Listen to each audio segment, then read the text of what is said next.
For the most part, I think texting is a wonderful way in a relationship to get closer, especially when you're first meeting someone, which is why a lot of the dating apps begin with texting. However, most people, when they're texting, if they get each other, if they feel connected, they want more. And they're trying to get more FaceTime, more together time.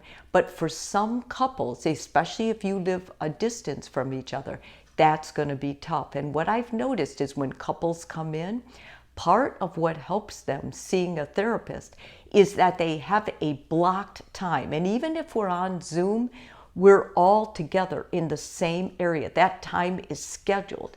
And they feel closer after that because we're taking messages apart. We're not just sending a quick note.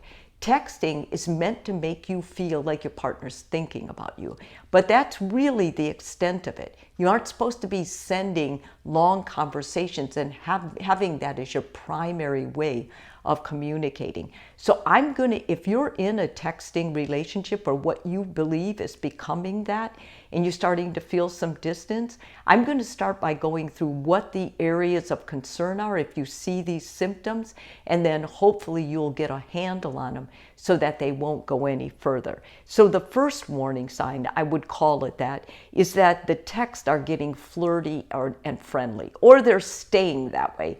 Most texts start out that way when you're meeting someone new, but after a while they start getting deeper at a soul or gut level. If they're still talking about your body or all the physical stuff and it's not getting any deeper, that may be a sign of stunted growth. Secondly, it's constant miscommunication.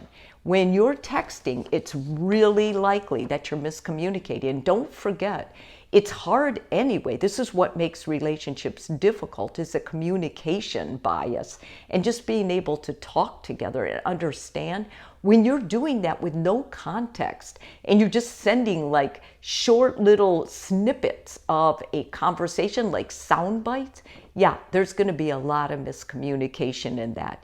You'll start having an emotional withdrawal. You start feeling like you don't really know this person. You don't really smell them. You don't get to be with them. You don't touch them.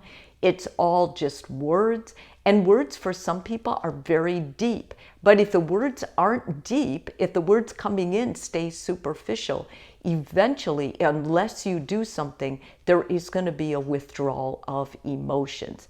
It feels like the interactions in person are avoided.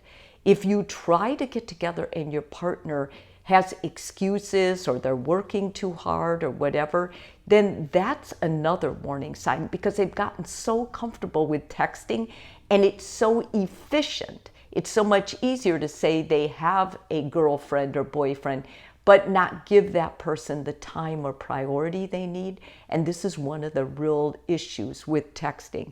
And last, if you start seeing that you're texting each other for reassurance, do you still love me? Are we still good? Are you still thinking of me? Things like this is a big warning sign. If you're asking that person, then you're not getting what you need from them, really face to face being with them. So how can it affect you? Well, the way it affects your mental health, you'll start getting more anxiety and depression.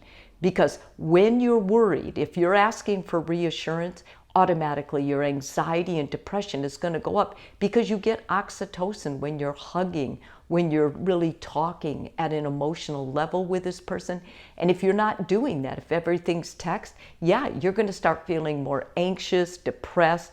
You may start feeling like the relationship is like stifled or stalled growth. It's not the same. It doesn't feel the same. You're not getting that same love or just that feeling after you meet with them, like, God, I really love this person. There's difficulty resolving conflicts. You guys can't really talk about things anymore because you haven't been together. You're just talking on text. You don't know how to really differ with each other, how to negotiate, how to come up with solutions. The two of you really don't know how to problem solve. Maybe you are feeling lonely. Loneliness is like a key component of people who are texting too much. If you feel lonely, then more than likely this person is not able to match your needs with texting alone. So what should you do if you're stuck in this kind of relationship? The first thing you need to do is you need to get brave, and you need to talk to your partner like, okay, this isn't enough. I need more. I need to be with you at least once a week, or if you live a distance, once every 2 weeks, or set a time and have a boundary. You owe that to yourself. Don't worry that, oh, they're never going to go for this, because if they're not, then they're not at the same place as you are. And you can evaluate that if that means you still want to be with them or not. But don't stop yourself from growing because they're not ready. Make it about your needs, what you need, because you're being honest. Be compassionate, but tell them the truth, and then set boundaries. If you say once a week and they say, I can't possibly do it now, then you can evaluate. I don't think this is for me. I don't think I'm a priority to you.